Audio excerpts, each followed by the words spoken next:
Good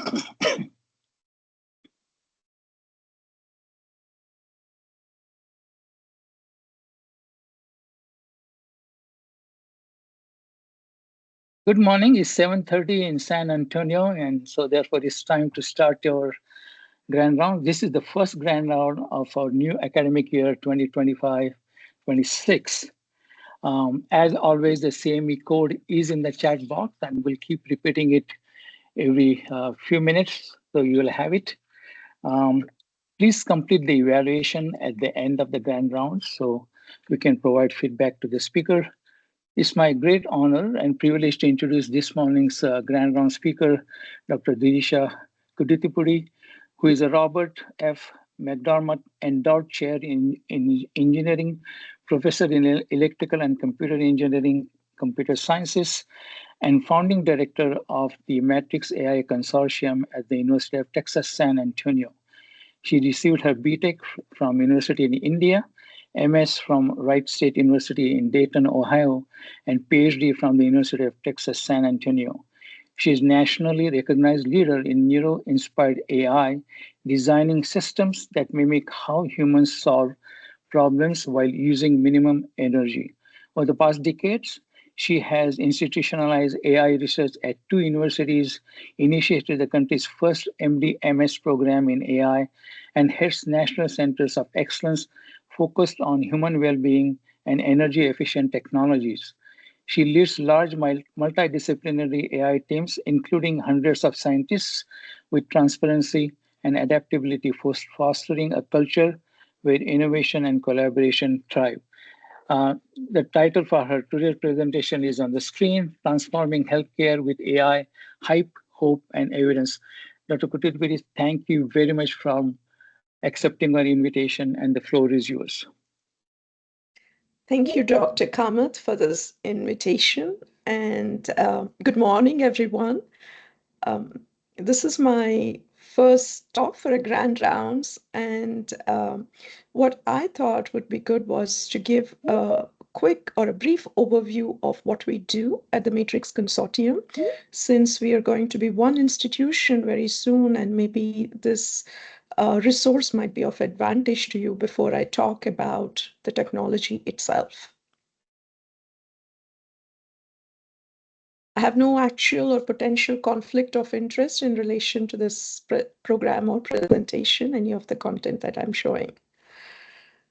So the mission of Matrix AI Consortium is really to think about inventing, deploying, and advancing AI at scale with the primary goal of building technologies that advance or promote human well-being.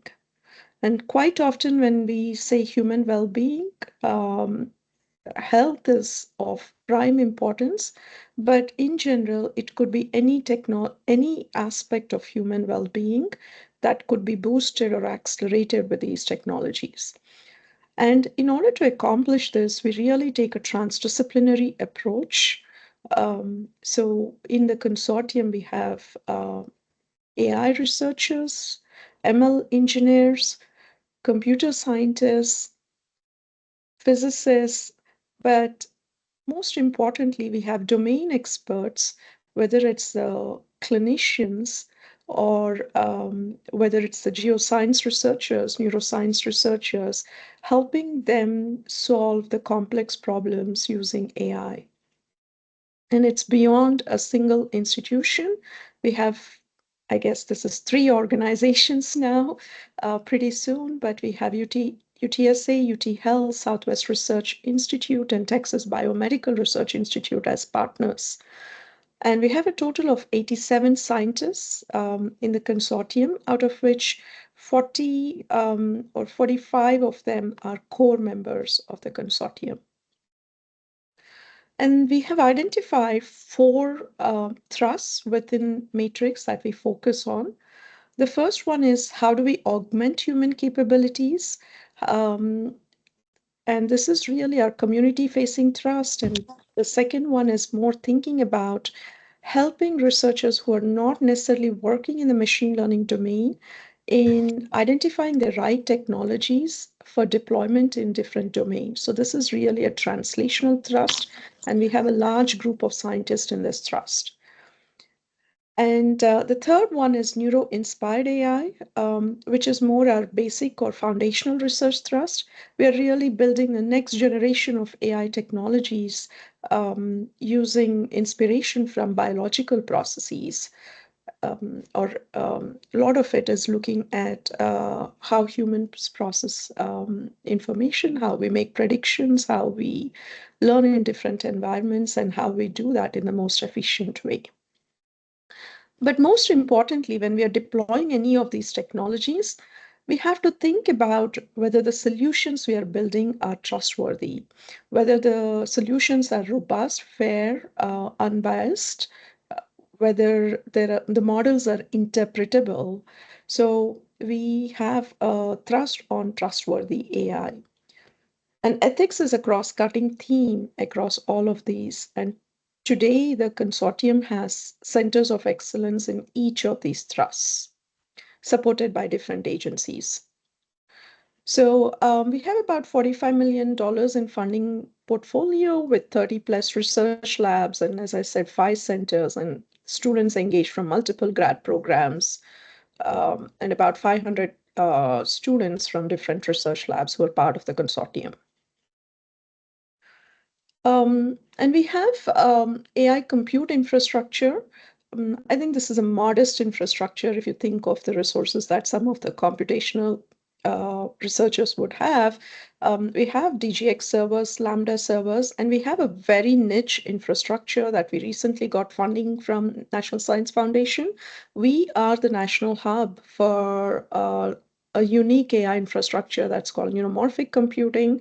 And we are going to get the hardware later this summer.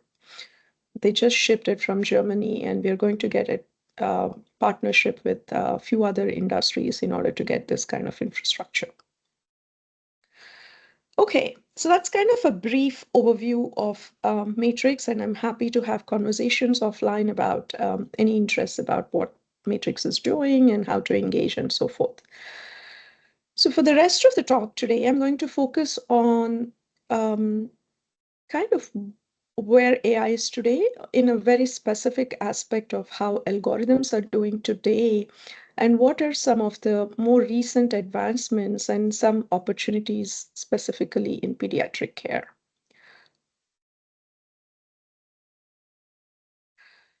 So if you look at the trends that are out there, I think this is a publication or a data points from Harvard School for Public Health.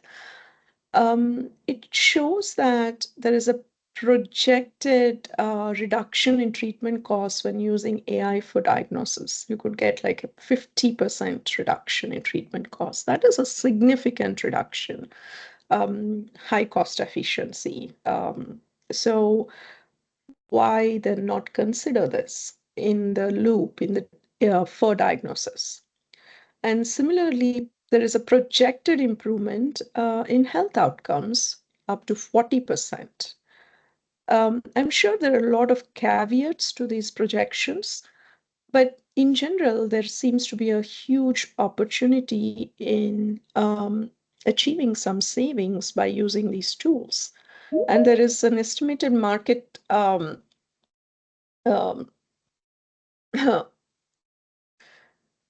price that you would see for healthcare and that is a significant investment that is coming in. So it's really, I would say these are not ordinary trends, and I think this is only going to increase in the coming years. So it's very important to think about AI not as a passive tool, but how do we actually actively engage in the diagnosis or in the prediction or in your workflow, how to actively use it. So when I say passively using it as a tool, I am sure some of you are using ChatGPT or some form of large language model today and maybe querying it in some forms. but is it part of your workflow where it can help you in more active ways? I, I think most clinicians are not doing that at this stage. And I'm sure for several reasons, beyond the technical flows that are not designed to support it, it's also uh, infrastructure support and so forth. But it's very important to think in this day and age to actively use this in the design flow. So at Matrix, we kind of look at different projects that are focused on AI centers of excellence that are related to health. I'll give an example of one of it in the later slides, which is the uh, chatbot we are building for the trauma research supported by the state, where we are collecting data, trauma data for the entire state of Texas. And there are a few other projects where we are trying to build tools for physicians and clinicians in adopting AI in their workflows through Aim Ahead and other projects. But I just want to give you a context in terms of the hype that is there about AI. So several of you might be familiar with Mark Roberts' videos. If you look at this uh, video in here, you see that this animal is able to really adapt to the changes in its environment, come up with creative solutions to get to the destination, and it is continuously improving on how it is doing this. Um, this is a complex environment.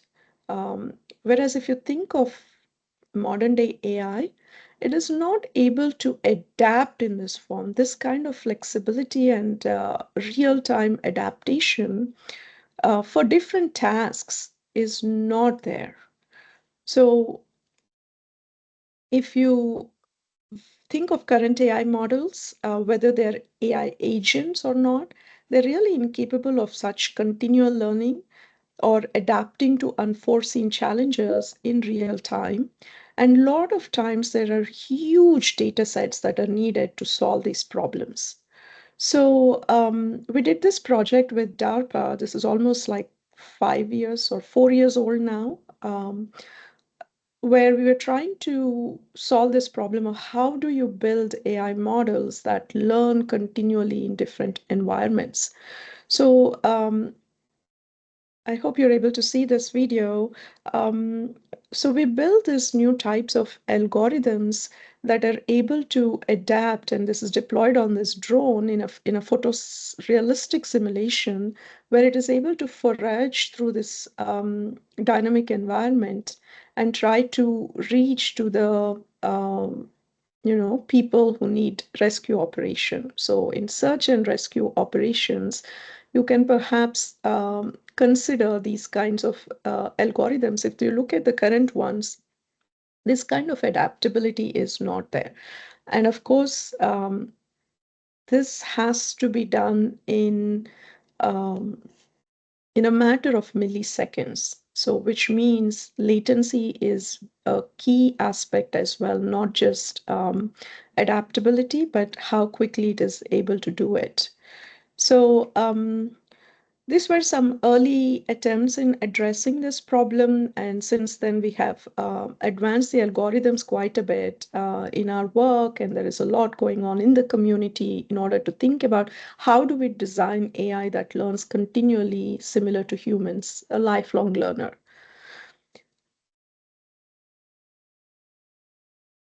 So for the next part of this talk, I'm going to show some examples in settings that might be familiar to you. Um, in how AI is being used or can be used and potentially used. So very early on, I think one project that we worked on was with the city of San Antonio, where during the peak of COVID, they wanted support on trying to see if AI could help them in understanding the patterns of, uh, the mobility patterns, sorry, in the city. And based on that, if we can predict how the COVID spread is going to be impacted within the city. And these were some things we have done on almost a weekly basis early on, and then it almost became a daily report that we gave to the city of San Antonio. These models were built by graduate students in Matrix to make those predictions in, like, if you increase the mobility by this factor, what would be the effect if you increase by 50%, 75%, and so forth. So this was, I think, helpful for the city at that point of time to have a real-time dashboard and have a model that could make these predictions. So if there are situations where real-time decision is needed with different types of data in your workflows, I think this is something Matrix can support it. The other thing we have done more in advanced technology is, like, quite often, well, these, especially during COVID-19, you have these different strains that have evolved, right? Like you have the alpha strain, the beta strain, the gamma, and so forth. What happens is, if you design an algorithm, like when we designed it, the algorithm was looking at certain strains, but a new strain might have other features that need to be embedded in the algorithm. So we have started looking at the continual learning algorithms that could help in predicting this kind of changes without forgetting what it has learned in the past. Because a lot of algorithms, they're very good on solving the current task, but they forget what they have learned in the past. And this is called catastrophic forgetting or catastrophic interference problem in machine learning community. So we're looking at algorithms that would solve this, and this is a great case study for it in how you can build dynamic architectures so that when the strains or when these viruses are evolving, you could use more modern architectures to solve that problem without losing the information you have learned in the past, similar to how humans do it. And if we look at other ways, if you look at this cartoon, I think there are different sources of information from which you can learn and try to get a full picture of a patient's health. So here you see the diagnosis codes from the doctors, or you could have textual notes that come in from the clinical data, or there is imaging data of different modalities.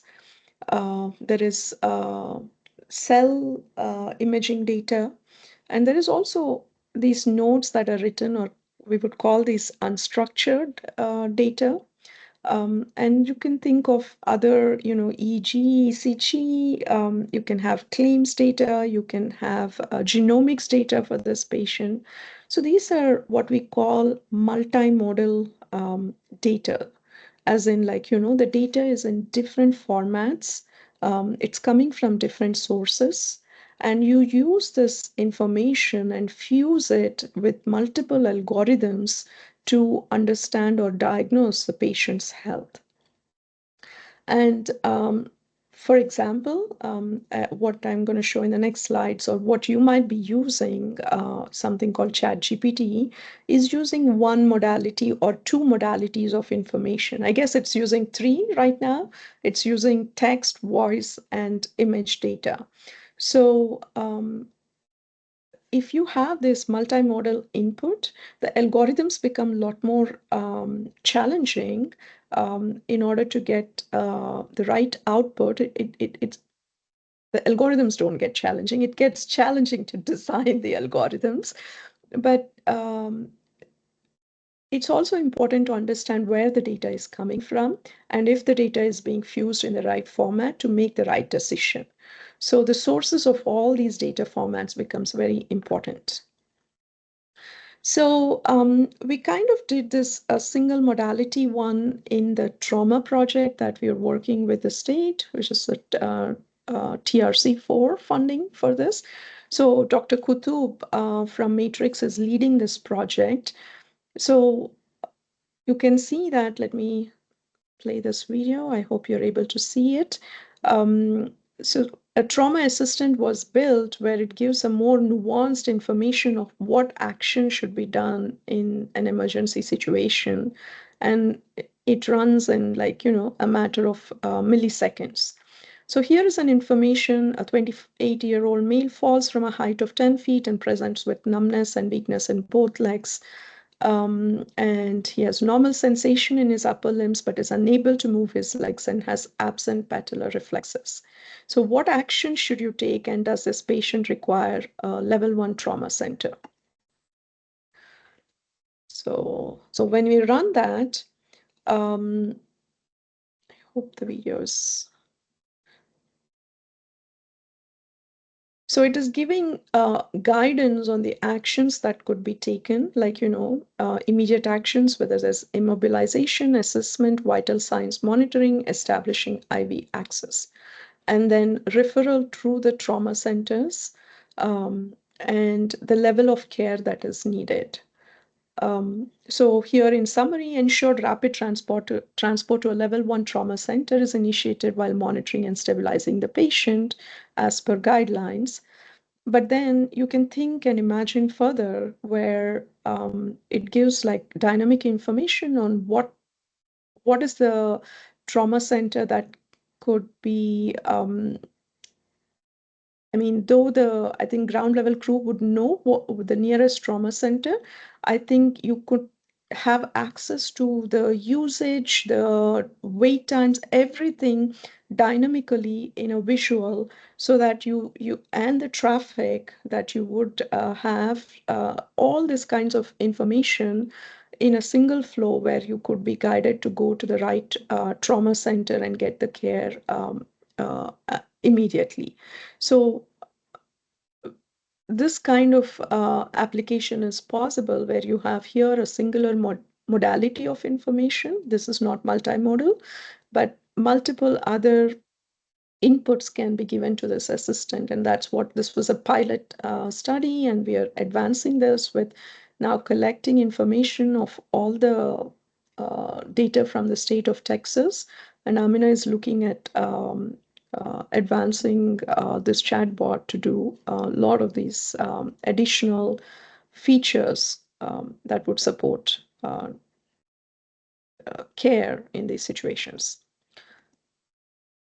The other tool I thought you should know that got released literally last week, or 10 days back, it is called MedGamma. It is again a language model, but it's particularly trained with medical data to support diagnosis or a lot of pre-analysis and care. So I wanted to show some of the demos for the MedGamma, because I think if you want to explore or just, even play with and see what it is capable of, this would be a good tool to explore. Sorry. So, so if you have a use case, you can define the use case. Let's say you want to generate a text report and you want to get an evaluation, but you want to get performance at a certain level. Do you want, you can set the performance that you would want, whether you want a high performance or a low performance. And I'll tell you in a second why that would change the outcomes in some cases. But so you could look at the data. You have the input in here with multiple images, and then you're looking at certain cases and trying to see what, based on your setting of what the performance is, you get certain response.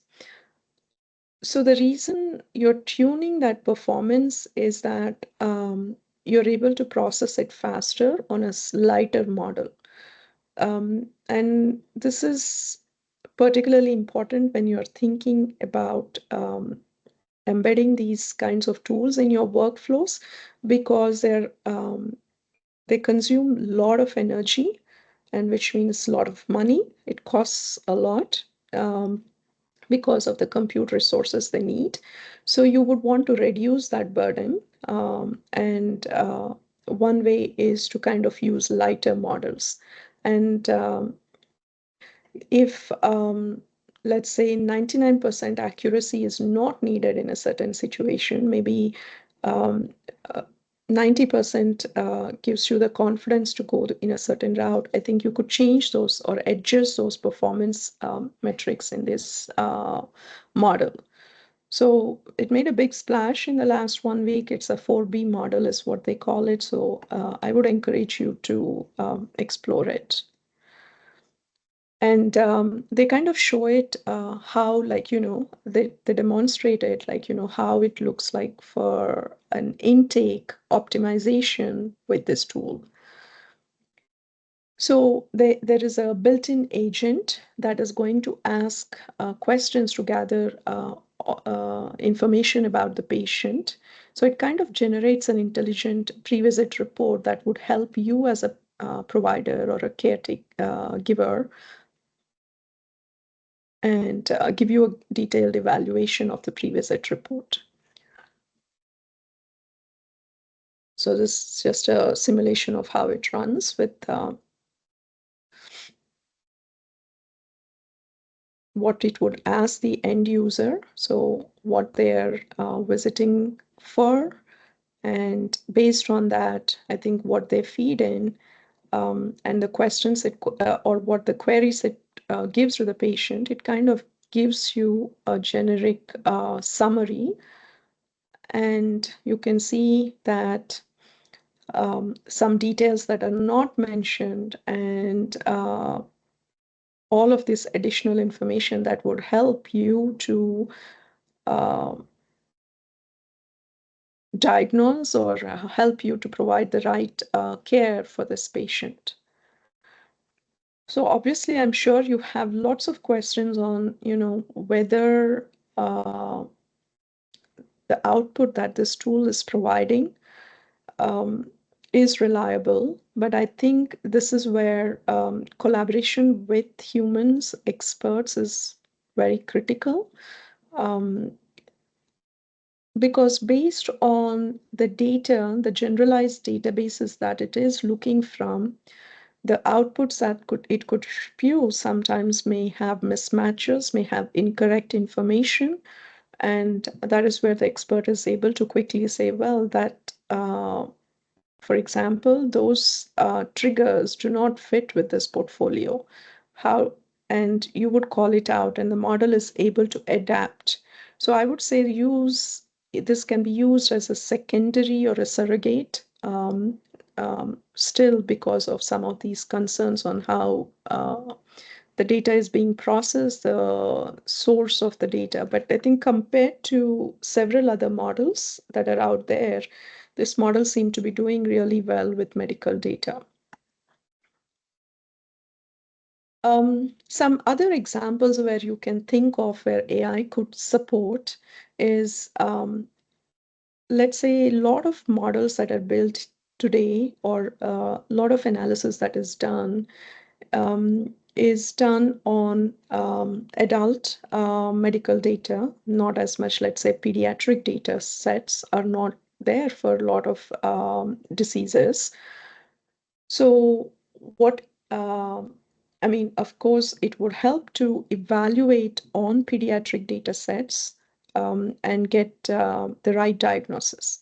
But there are also AI models that could transfer the knowledge that is there from the adult data sets and try to make diagnosis with pediatric data. So this is again something that is still in the works. And a lot of models, for example, what we have seen just now with MedGamma, one of the models, the large language models, there is a lot of personalization, but there is also opportunity to translate complex information with a language that patients can easily process or understand. So the tone, the terms, the jargon, all could be reduced in when you're communicating with kids. And also there are tools, including ones we are building on that provide real-time monitoring and decision making. And also there are researchers in Matrix who are looking at how do we ensure that what we are building is secure and information is sensitive information is protected. So for example, in the case of trying to predict the variations, you could think of AI that is processing vast amounts of data, basically, and it's pinpointing subtle signs of a disease that might otherwise go unnoticed. So this will help in early intervention and all of that. But well, what would you do if you didn't have the data for the specific disease you're looking at, or if it is really scarce and difficult to collect data for that specific situation? So then it's really challenging for the model to make the prediction.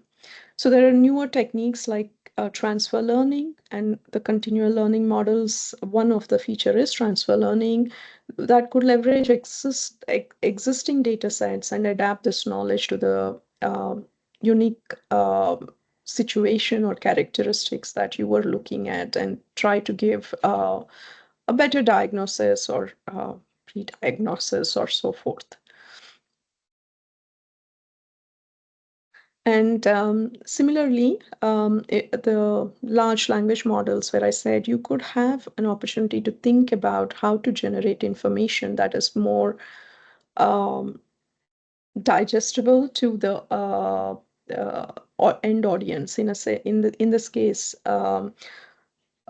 you could have the model. Let's say if you look at the example on the right here, you see that there is a specific information about this condition that was provided by the doctor, and you could translate that in a different way to an adult and a different way to the kid. And I think you do that on real time on a daily basis, and you could have the models also do this, not in real time, perhaps before, during the entry pre intake time, or post visit care. In different situations, you could think of using this type of individualized and age appropriate or customized responses.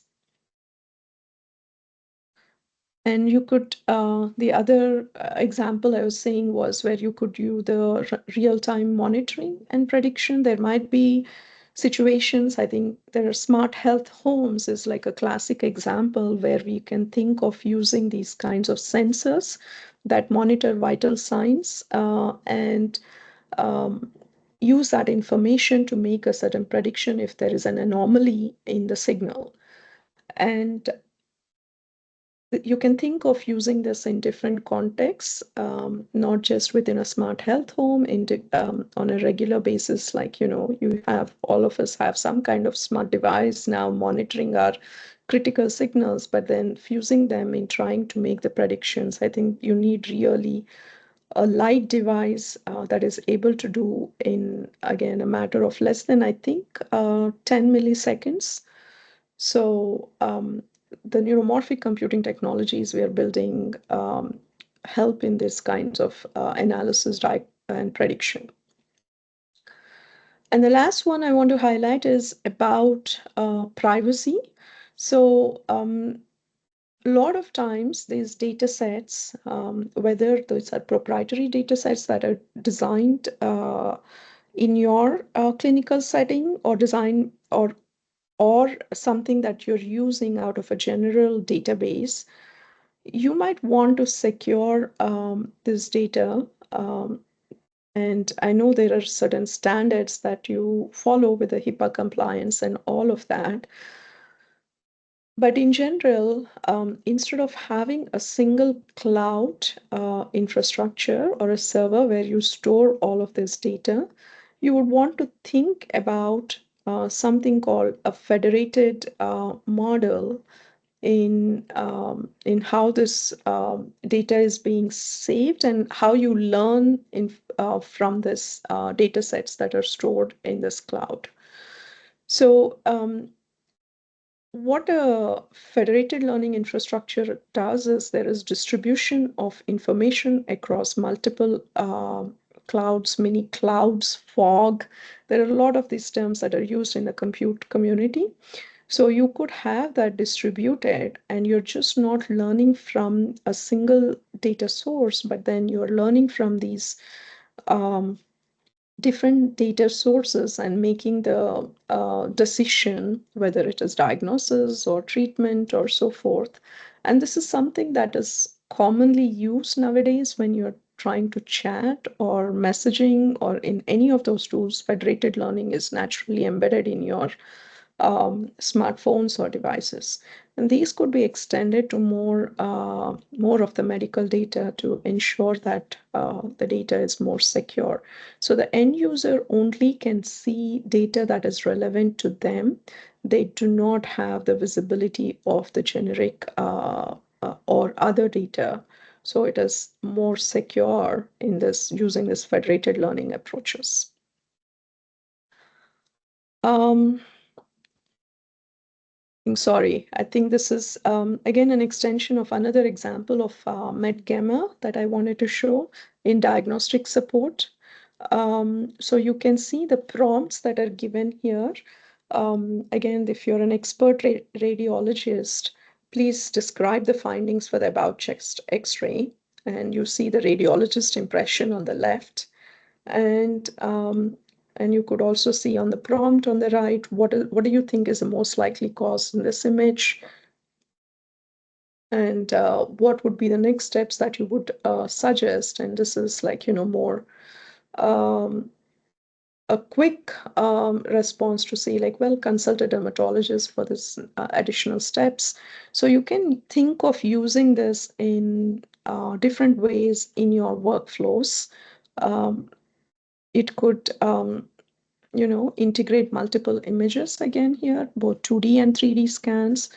It can generate comprehensive reports, and there is visual question answering is what you see on the right is called the VQA technology, where you're giving that image and asking it to uh, analyze it and you can query about the image. And you can also think about using it in clinical decision support. Again, this is a caveat with, it comes with a big caveat, right? You want to really think about the data sources and inbuilt models and the level of accuracy this model is giving. But since it has just been recently released, I would look at, some of the example scenarios and try to work with it and see how it does without giving any proprietary data. And similarly, I think I've already shown this, so I'm going to skip that. So as you're thinking about adopting or integrating more actively any of these models in your workflows, there are multiple things to think about. Um, well, the model does great in terms of performance, but does it work in all the situations? Is the model fair? And why would this happen? Why would the model be not fair? The reason is it might be trained only on a subset of the data. It might be trained only on in certain geographical regions, maybe it does not translate well across the country in different scenarios, different geographical regions. So it's very important to be aware what was the training data for the model and what are its limitations before using a model. So, so that it doesn't perpetuate incorrect information, or it might not amplify unfair predictions in some scenarios. Similarly, um, with the output that is generated from this tool, if the data set it is relying on is not a robust one, it can generate incorrect information.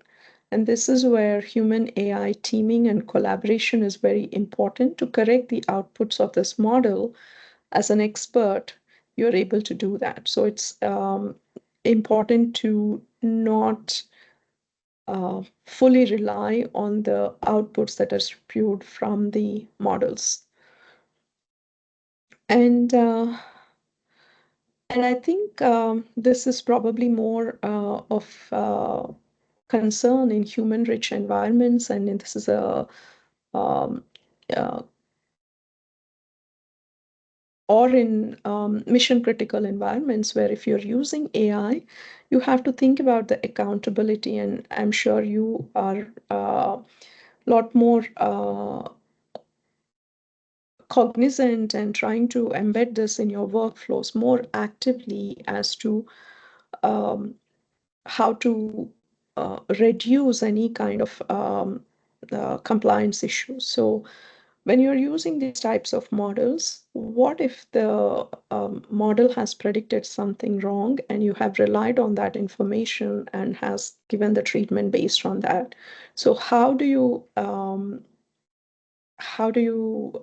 ensure that um, this kind of impact is reduced?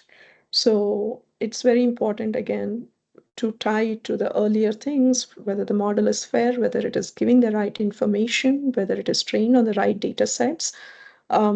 Is the model matured enough to make accurate predictions? Um, so these kinds of this kind of information is helpful whether to in deciding whether to use that model because of these kinds of issues on accountability and so forth. And the other point to think about is whether the model is even trained on open data sets, or are there going to be some IP ownership issues on where the model is getting its data from or where it was originally trained on. There are models which are originally trained on, and then you just deploy them in your scenario. They don't need that additional training. But there are other models that are continuously training and updating based on the information that you're given. So in either of these scenarios, it's important for you to think about where that data is coming from. So I guess you see that underlying theme for all of these is to be knowledgeable about the data that the model is trained on and the source of the data and whether the reliability of the data, so forth. So if you're more interested in trying to understand some of these, we do have sessions in Tinkering with an AI Scientist, or we do boot camps, for MD students in the MD MS in AI program. We were doing boot camps earlier. So if you're interested, we would keep you in the loop when the next training session happens. So thank you so much for your time, and I'm open to questions. Thank you, Dr. Kudithipudi, for that wonderful presentation on transforming healthcare with AI. Let's see if anybody has any questions. So let me start with me. So most of us are sort of scared of AI. We have not used it. Where do we start as a novice in AI in medical field? Is the Medgamma is a good place to start? It's a good place to play. What I would say is, I think no matter which profession we are in, everybody should be an AI generalist in this day and age.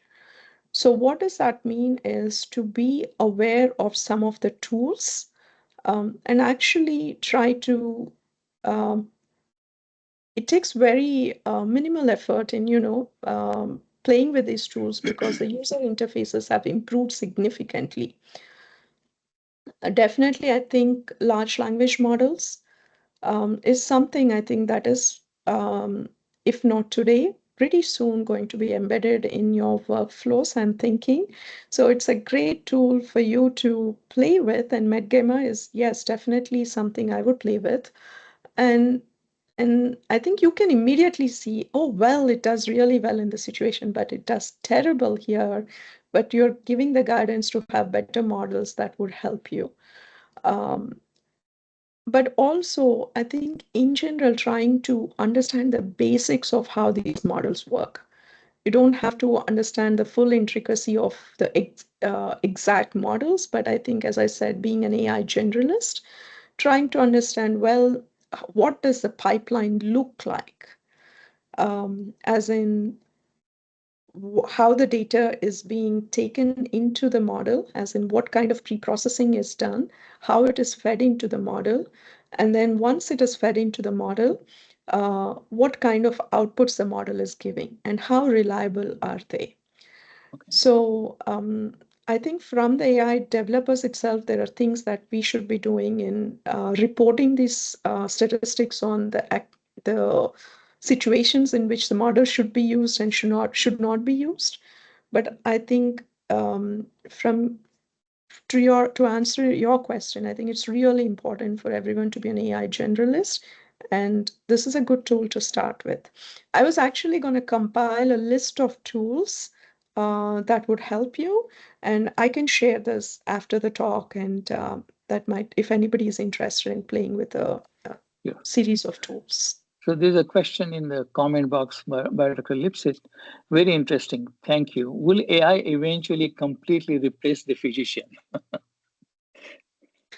I think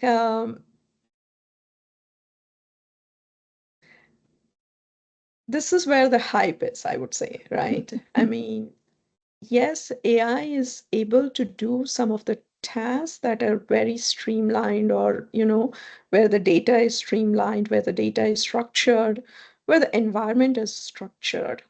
It doesn't do very well in unstructured environments still. It doesn't learn continually or adapt as well as humans do in different situations.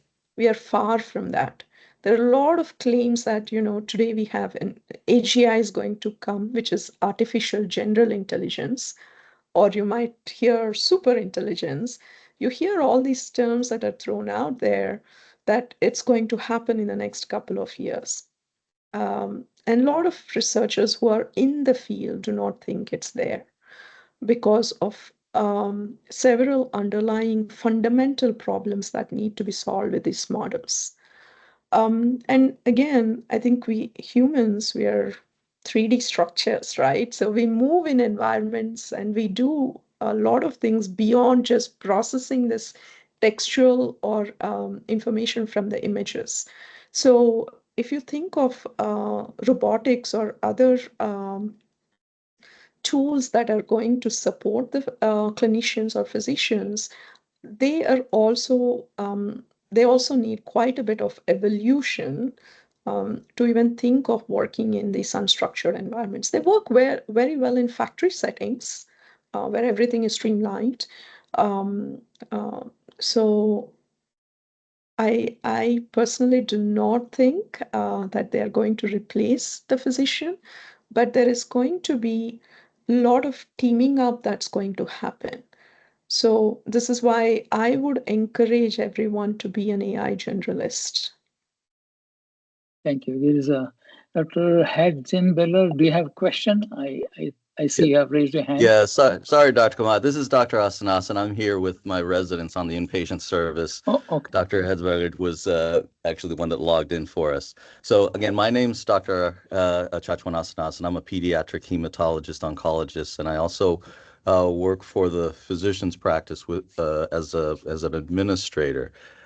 You mentioned the issues with regard to HIPAA and utilizing the federated model. There are currently AI platforms in use for physicians kind of collecting data with regard to the interview process. I think I can mention a bridge here. They have mentioned that they erase the data after a period of time. As AI generalists, should we be looking for? The data model of how to make sure that we're using secure mechanisms, or should we feel fairly comfortable when people say that they're erasing the information before anybody outside may be able to access it? Very good question. So, I mean, when someone is saying they're erasing data, well, I think perhaps, I mean, the way they have designed it, perhaps it is like a 3-month time frame, 6-month time frame, the data is erased. But what happens is it really depends on the underlying architecture. It happened with several of you might be using messaging platforms like WhatsApp. I don't know if you're familiar with it. There are some of these messaging platforms where the user was thinking or informed that data is being erased. But in actuality, because of how architectures are built behind where the models are deployed, the data could be residing in some or some artifacts of this could be residing in some form in one of these architectural building blocks. So how do we know as an end user? Sometimes this is really only experts can see that, and sometimes these things come out, much later than you would like to know about. So I mean, I'm not trying to scare you here, but I think it's very important to ask questions about the sources of data and the architecture they're using and the confidence rate at which they think this data is being erased, and ask them to show you the flow, how data is being erased. I mean, probe on it further to kind of see what is the process. And what I would also ask is consult with an AI specialist, not just with the vendor you're working with, but consult with an AI specialist. I mean, there are several that we could refer to from the Matrix Consortium, for example, who may not be expert in the exact technology you're using, but they could help you ask the right questions also. So I would use that layer approach. Trust, but I think be cautious. Thank you, Dhireesha. Then there are comments by Dr. Jones. One HIPAA, let's see. Well, I can go ahead and comment, Dr. Kamat. I think, interesting. I presume you guys know about open evidence, again, out by Mayo and in collaboration with New England Journal of Medicine, and now actually JAMA Network as a tool. It's free and available to clinicians. You have to have an MPI number to use. And it's HIPAA compliant now as well. And I actually just ran your question through on the trauma patient that you had, and he actually gave a rather remarkable answer, very thorough with the references that you can then tap on. So open evidence is actually used. Now, again, you talk about a place to start. I warn the residents routinely when they use these tools, prompt engineering is still very, very important, and particularly in pediatrics. If you miss a key element, and age is one of them, to put into these tools, you will get very convincing wrong answers.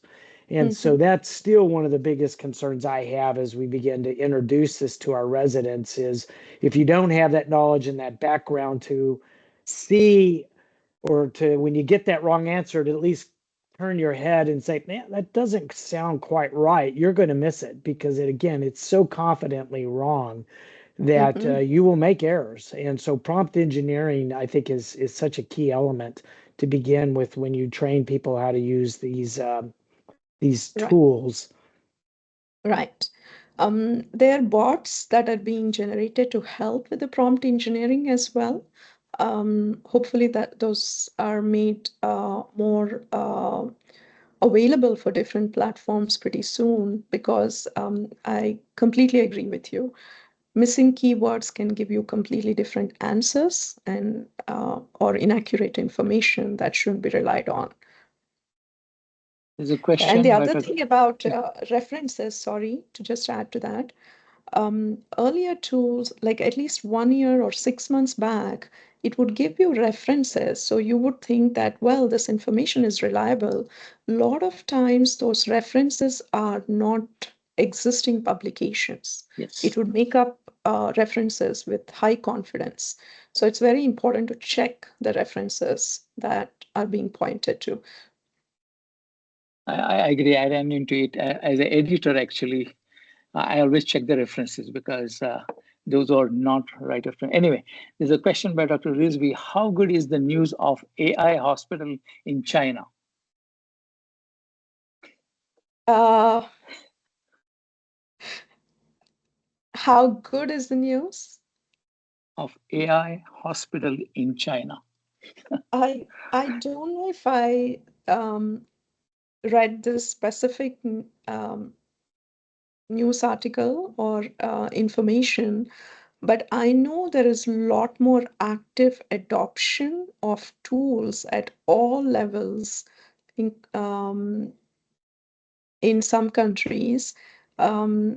So I think there is perhaps some significant amount of training data that you would have these models being trained on, and over time they would become stronger and more accurate. But yeah, I think there are several aspects within a hospital that you could use smart technologies, and which I could see happening in US as well.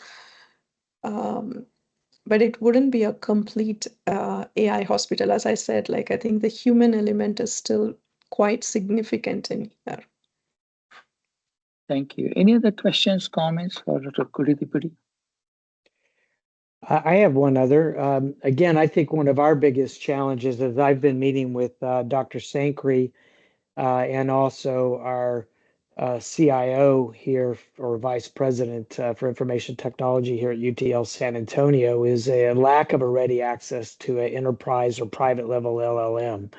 You know, we've been trying to use collators, as some people will label them, like U.com, and other ways to improve efficiency, but we're still limited, even though we have a very powerful list of 23 plus LLMs that we can use. They're not enterprise, they're not private. And so it really limits what we can load up into our sources, or what people call a RAG, for interpretation, or what we can ask as far as questions and data we can share. I mean, do you see things at your level coming out of the UT system or in our partnership with UTSA, which will, or merging with UTSA, which will move us towards having enterprise or private level LLMs for doing some of our work? Because it is limiting our office in the office of GME with moving forward.